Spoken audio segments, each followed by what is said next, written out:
everybody, and welcome to Storm Reads. And today I'm going to just talk about some of my favorite historical mysteries. Now, I really like historical mysteries, but I don't read a lot of them. And when I was thinking, I was like, I really only kind of gravitate to these 5 historical mysteries that I'm going to talk about. And I like them all. I really like every one of them, and I don't know why I haven't read more historical mysteries, because I do like them. I see a lot of them, and I just haven't got to them, I guess you could say. Maybe that's something that I need to do this year, is read some more historical mysteries, because I am really kind of in a historical kind of phase, I think, where I'm really liking historical reads, whether it's like romance or like a saga type thing or anything. Is historical just seems to be really hitting the mark right now, and so maybe I need to try some more historical mysteries. So if you have a favorite historical mystery that's not mentioned here, put it down below so that maybe I can go check them out. And so the first one I'm going to talk about is the Gilded Age mystery series. It's by Rosemary Simpson. And I'm going to read you the synopsis of the first one, which is What the Dead Leave Behind. I'm not very good at summarizing what series are about, and so I figured I would just read the blurb for the first books of all these. So this one says, as the great blizzard of 1888 cripples the vast machinery that is New York City, heiress Prudence Mackenzie sits anxiously within her palatial Fifth Avenue home, waiting for her fiancé's safe return. But the fearsome storm rages throughout the night. With daylight, more than 200 people are found to have perished in the icy winds and treacherous snowdrifts. Among them is Prudence's fiancé, his body frozen, his head crushed by a heavy branch, his fingers clutching a single playing card, the Ace of Spades. Close on the heels of her father's untimely demise, Prudence is convinced Charles' death was no accident. The Ace of Spades was a code he shared with his school friend, Jeffrey Hunter, a former Pinkerton and attorney from the South. Wary of a sinister force closing in on her, Prudence turns to Jeffrey as her only hope in solving a murder not all believe in, and to help protect her inheritance from a stepmother who seems interested in the family fortune more than Prudence's well-being. So yeah, I like this one because it's set in New York, and a lot of the historical mysteries seem to always be set in England and things like that. So I like that this one is set in New York during the Gilded Age, which is also different from a lot of the other historical mysteries that I've read. And I really like Prudence and Jeffrey. They are really great characters. And it's definitely got the slow burn relationship. I mean, because especially, she just lost her fiancé in the first book. And so, she's not going to just jump into having a relationship with somebody else. So it does take a little bit of a slow burn. And, yeah, there are currently 6 books out in this series. I have not gotten to the 6th book yet, and there is a 7th book called Death at the Falls that comes out in November of this year. So I definitely have to get on book number 6. But yeah, so there's not a whole lot out in this series. So it's easy to catch up with if it sounds like something that you would be interested in. The next series I have on my list would be the Gaslight series by Victoria Thompson. It's probably my favorite, one of my top favorite cozy mysteries. Although, when I think about it, sometimes it's not quite as cozy in tone, I would think, as a lot of cozies. But I think that's basically because it is historical. And even if there's not a lot of grit and things, it does have some kind of hard topics because it is historical, and she is a midwife and things like that. But the first book is called Murder on Astor Place, and it says, after routine delivery, midwife Sarah Brandt visits her patient in a rooming house and discovers that another boarder, a young girl, has been killed. At the request of Sergeant Frank Malloy, she searches the girl's room and discovers that the victim is from one of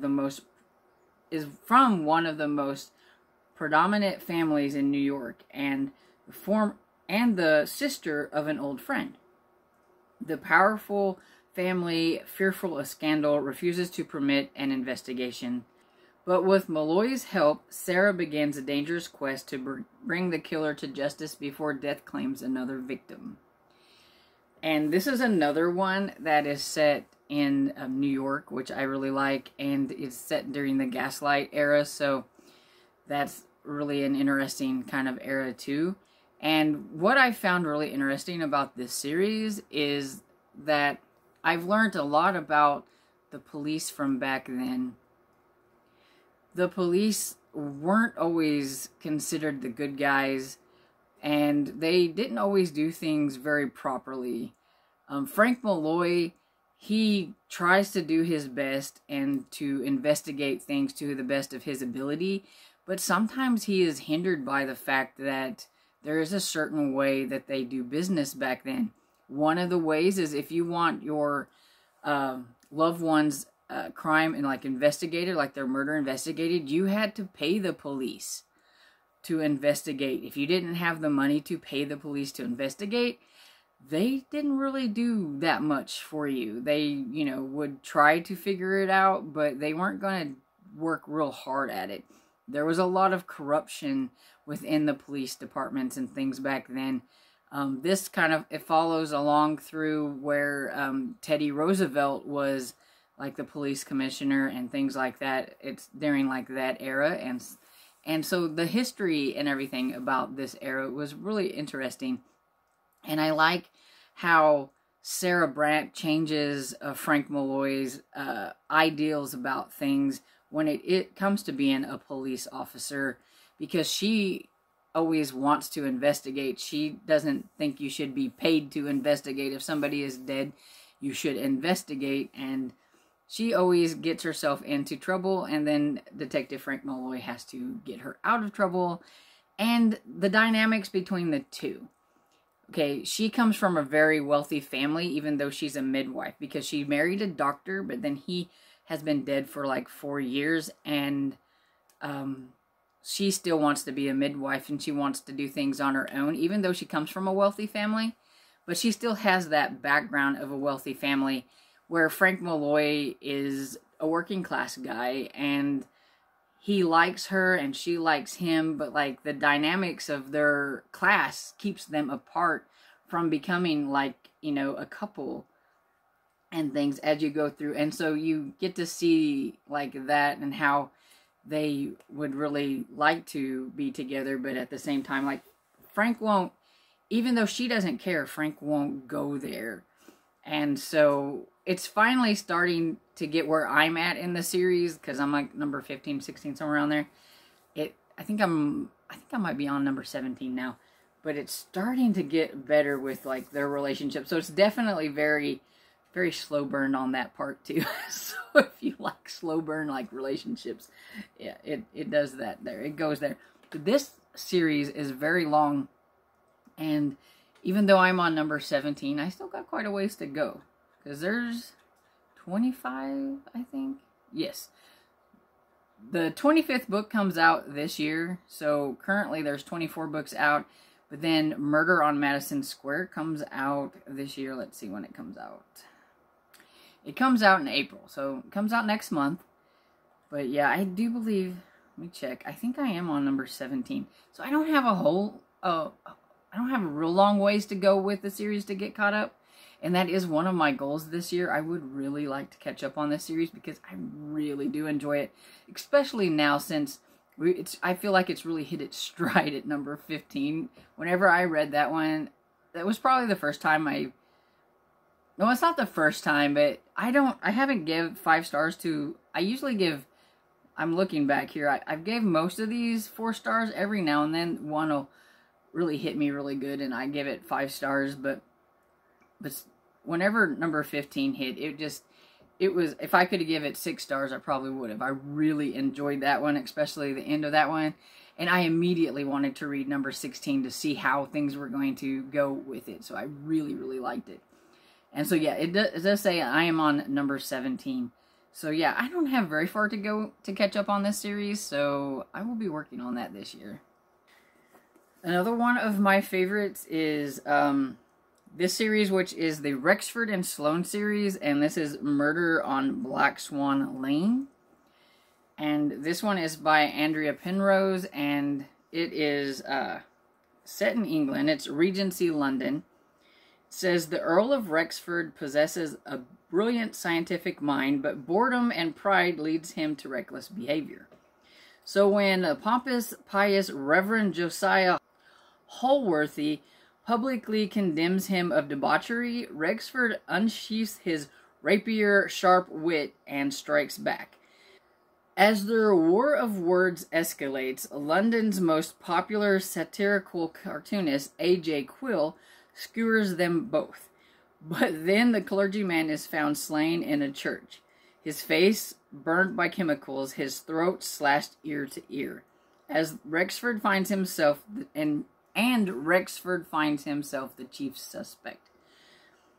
An artist in her own right, Charlotte Sloane, has secretly slipped into the persona of her late husband using the nom de plume A.J. Quill. When Rexford discovers her true identity, she fears it will be her undoing. But he has a proposal.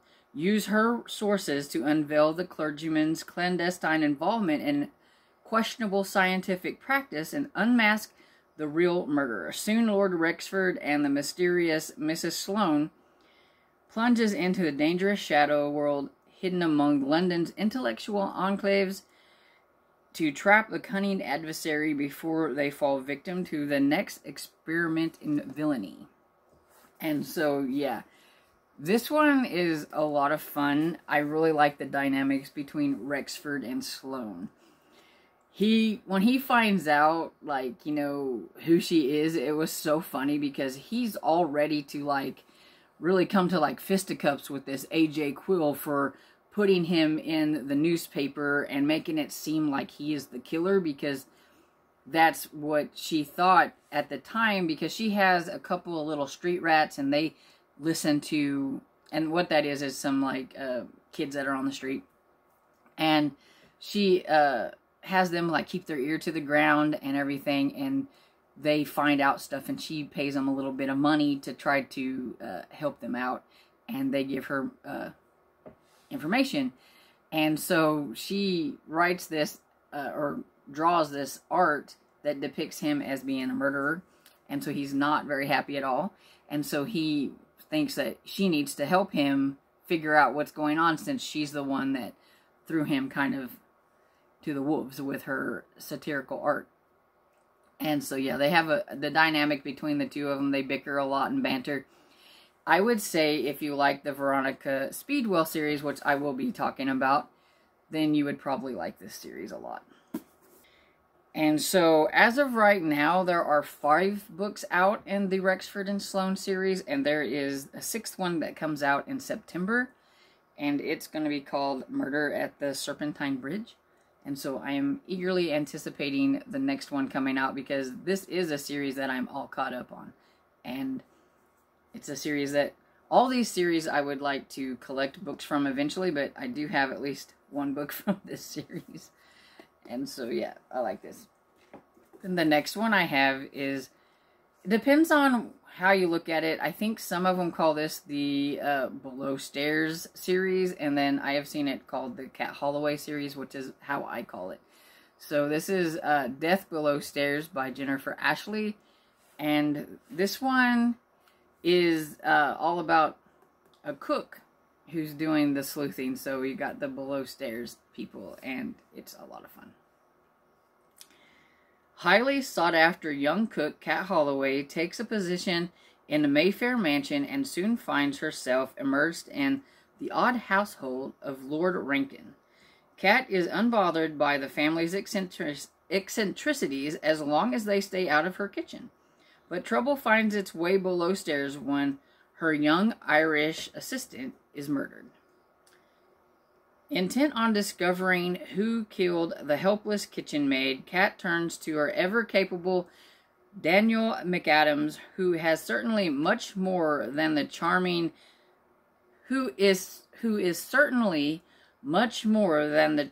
delivery man he pretends to be.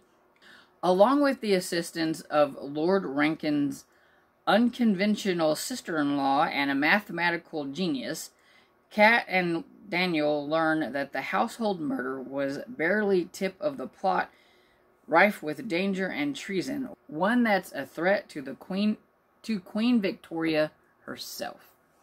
So yeah, so we've got another one set in England, and it's got the Victorian class, so that's kind of cool. It's got, you know, at least it's not like Regency. And yeah, I really like Kat, and I love Daniel. They got some good chemistry going on, and it's definitely also like a slow burn. Seems like a lot of these historical romances are fairly slow burn when it comes to the romance department. And yeah, the banter and things between the Kat and Daniel is a lot of fun. But one of the things that makes this a lot of fun is the unconventional sister-in-law, whose name escapes me. I think it's Cynthia. Lady Cynthia. She likes to wear pants and do all that thing, so she is definitely trying to test her family, because her family is not very happy about this kind of thing. And she does kind of like this mathematical genius whose name I cannot think. It's kind of different, and I can't think of what his name is. But he's like really kind of shy, and he seems like this big man who's really shy, and he's really sweet, and I really like him. And it just has great characters all around. Kat, she's like a really sought out, you know, everybody wishes they had a cook like Kat. And because of that, she can kind of use that to be able to have a day and a half off, because she has a daughter that hardly anybody knows about, but she can't have her with her, so she has some people that she knows take care of her, so she spends her day and a half off with her daughter Grace. And she's afraid that if people knew about Grace, then her situation might be a little bit worse than what it is and stuff. So I kind of like that dynamic there, because it's different, you know, the class type things, like and also it has to do with her husband and stuff that has passed on, and you find out some things about that I don't want to say anything, but that also makes her afraid that if people found out, that she might get booted out of her job. You have Daniel, who you don't know where he belongs, because he can act like an aristocrat and he can act like a delivery man. And he does both. He goes back and forth in between. He's not a cop, but he's not like a private detective. But does he work for the Queen? Or does he work for some... You never know exactly. In the latest book that I've read, you kind of start to get to know like who he works for and why. But throughout this whole thing, he's like this big mystery. And there's 5 out in this series so far, and number 6 comes out in August, and it's called The Secret of Bow Lane. And I am eagerly anticipating that one too, because I love this series, all caught up on it. And so here we are with my very favorite series of them all. And you've seen this many times on here. And that would be the Veronica Speedwell series by Deanna Raybourn. I love this series. It is a lot of fun. Curious Beginnings is the first one. And there are 7 books out in this series. The newest one came out in February, which was a little bit disappointing. But it also makes me like anticipate the next one that comes out next year. Just so next year just can't get here quick enough. Because like I'm all caught up. But yeah, we'll read you the back of this. This one says, London, 1887. After burying her spinster aunt, orphaned Veronica Speedwell is free to resume her world travel in pursuit of scientific inquiry and the occasional romantic dalliance. As familiar with hunting butterflies as with fending off admirers, Veronica intends to embark upon the journey of a lifetime. But fate has other plans, and Veronica thwarts her own attempted abduction with the help of an enigmatic German baron who offers her sanctuary in the care of his friend Stoker, a reclusive and bad-tempered natural historian. But before the Baron can reveal what he knows as a plot against her, he is found and murdered, leaving Veronica and Stoker on the run from an elusive assailant as wary partners in search of the villainous truth. So, yeah. Probably one of my favorite historical mystery couples would be Veronica and Stoker, and it's definitely very slow burn. And then things happened in the last one, and oh, okay. Anyway, we won't go there. But with this one, yeah, it's a lot of fun because the banter between the two, they couldn't be more opposite, and at the same time, the chemistry between the two of them is just kind of off the charts. But Veronica has a very interesting backstory, and you get to find out a lot of that throughout and everything. But she's a lot of fun. She's a lepidopatrist, which is a person who finds butterflies and all that stuff and everything. And then he's a natural historian, so they have a lot in common with like that kind of stuff, which back then, a natural historian was basically what we would call, I think, a taxidermist, because that's pretty much what he does.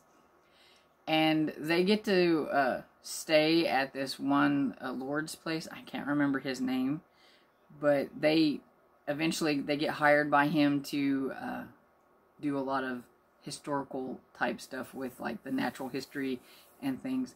But Veronica, she loves a good mystery. She loves to solve a good mysteries, so that gets them thrown into a lot of things, even when Stoker doesn't want to. He just wants to do his natural historian thing. He just wants to work with his little animals and his taxidermy and do his stuff and stay out of harm's way.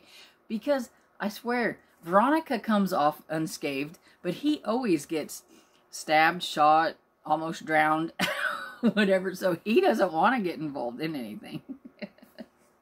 And in this one, they get involved in a circus because he has actually used to be in a circus, which was kind of interesting. And so, yeah, this one is just so much fun. It's so fun. And like I said, if you like this one, you would definitely, I think, like this series. But I think you would probably like all of these series if you like historical mysteries.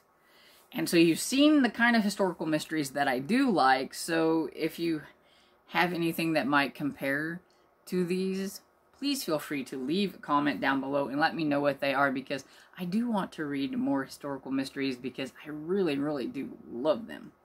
I would say they're probably like my favorite, so yeah, I need more. And it doesn't matter if they're new or if they're older series, I just need more, so give me your favorites. And so I hope you enjoyed this video, and if you did, please give it a thumbs up and subscribe, and I will see you all in the next video. Bye.